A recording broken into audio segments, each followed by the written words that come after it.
Algunas historias en la Biblia nos sacuden. No porque haya milagros, sino porque hay tragedias que nacen de la desobediencia. Este no es el relato de un enemigo de Dios. No es la historia de un rey rebelde, ni de un pueblo idólatra. Es la historia de un hombre, fiel, obediente, usado por Dios, que cayó por escuchar una voz equivocada. Una historia donde un león no actúa como león, un burro permanece inmóvil, y un profeta es sepultado lejos de su familia, por causa de un error, un solo error. Hoy te contaré la historia del profeta que fue devorado por un león, pero no como la has escuchado antes. Porque esta es una advertencia silenciosa para todos los que queremos servir a Dios. La obediencia a su voz está por encima de toda otra voz, incluso si esa otra voz dice ser de parte de Dios. Había un hombre en Judá, un profeta. La Biblia no nos dice su nombre. Y eso es importante, porque este hombre representa a todos los siervos de Dios, a todos los que han sido llamados a hablar lo que Él dice, aunque nadie quiera escuchar. Dios lo llamó y le dio una orden clara, precisa, sin margen de error. Levántate, ve a Betel, proclama mi palabra sobre el altar de Jeroboam, y cuando termines, no comas, no bebas, no regreses por el mismo camino. Una instrucción extraña, pero clara. No debía entretenerse, no debía distraerse. Era un mensajero, nada más. Así que obedeció. Atravesó los caminos polvorientos de Judá. Caminó solo, con su túnica manchada de sol y su corazón encendido por la palabra del Señor. Al llegar a Betel, no buscó la comodidad de una posada. No pidió agua. No tocó a nadie. Fue directo al altar donde Jeroboam, el rey, ofrecía sacrificios en un altar falso, un altar de rebelión. Y allí, sin miedo, con voz temblorosa pero firme, el hombre de Dios alzó su voz. Oh altar, altar. Así dice el Señor, he aquí que nacerá un hijo a la casa de David, llamado Josías. Y sobre ti sacrificará a los sacerdotes de los lugares altos que ahora queman incienso. Y huesos humanos serán quemados sobre ti. Todos enmudecieron. Y como prueba, señaló el altar y dijo: esta será la señal, el altar se quebrará, y las cenizas se derramarán. El rey Jeroboam, furioso, extendió su mano para arrestarlo, gritando: prendedlo. Pero en ese instante, su brazo se secó. Se paralizó. El mismo brazo con el que quiso detener la palabra de Dios, fue detenido por la palabra de Dios. Y en ese momento, el altar se quebró. Las cenizas cayeron al suelo, justo como el profeta lo había dicho. El rey, ahora asustado, ya no gritó. Suplicó: ora por mí, ruega a tu Dios que sane mi brazo. El profeta no guardó rencor. Oró.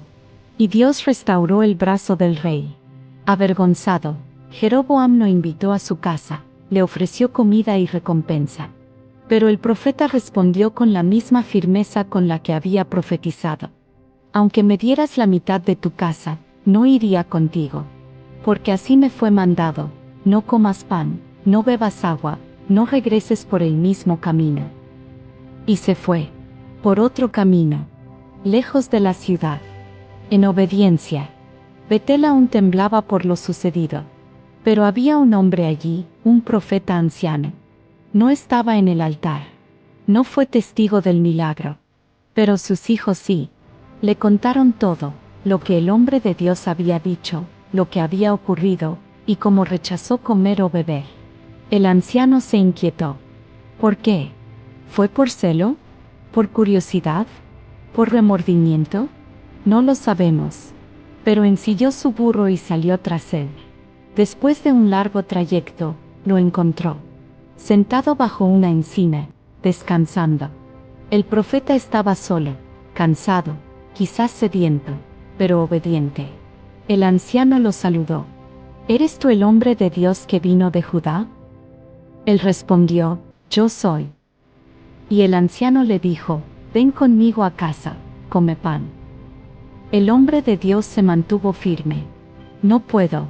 Me fue dicho por el Señor, no comas, no bebas, no regreses por el mismo camino. Entonces, el anciano dijo algo terrible. Yo también soy profeta como tú. Y un ángel me habló por palabra del Señor, diciendo, tráelo contigo para que coma y beba. Pero esto era mentira. Y aquí ocurre lo más inquietante. El hombre de Dios cedió. Creyó. Tal vez porque estaba débil, cansado, hambriento. Tal vez porque el anciano hablaba con tono santo.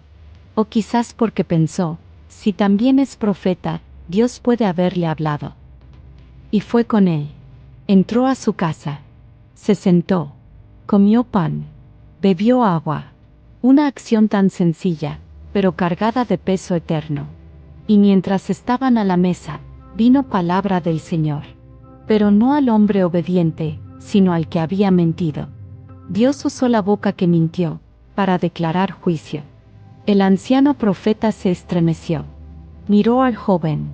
Y le dijo, así dice el Señor, por cuanto desobedeciste la palabra que te fue dada, y comiste y bebiste en este lugar, no llegarás al sepulcro de tus padres.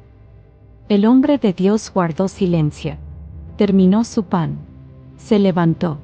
El anciano le preparó su burro. Y lo despidió. Y en medio del camino, sucedió. Un león le salió al encuentro. Y lo mató. Pero no lo devoró. Ni atacó al burro. El cuerpo yacía en el suelo. El león estaba de pie. El burro, quieto. Una escena antinatural. Como si el león supiera que no debía actuar como león. Porque eso no era cacería, era juicio. La gente pasó por el camino. Vieron el cuerpo. Vieron al león y al burro. Y la noticia llegó al pueblo, y al anciano profeta. El anciano profeta se levantó. Fue al lugar. Y lo vio con sus propios ojos. El cuerpo, el león, el burro. Todo como le habían dicho. Y lloró. Lloró amargamente. Dijo, ay, hermano mío. Tomó el cuerpo con sus propias manos. Lo colocó sobre el burro. Y lo llevó de regreso. Lo sepultó en su propio sepulcro. Y mandó a sus hijos. Cuando yo muera, pónganme junto a él. Porque ciertamente se cumplirá la palabra del Señor que él habló. Aquel hombre que fue obediente, pero cayó por escuchar otra voz, quedó como advertencia eterna para todos los que queremos seguir a Dios. No basta comenzar bien, hay que terminar bien. Y nunca, jamás, se debe sustituir la voz de Dios por otra, aunque parezca piadosa.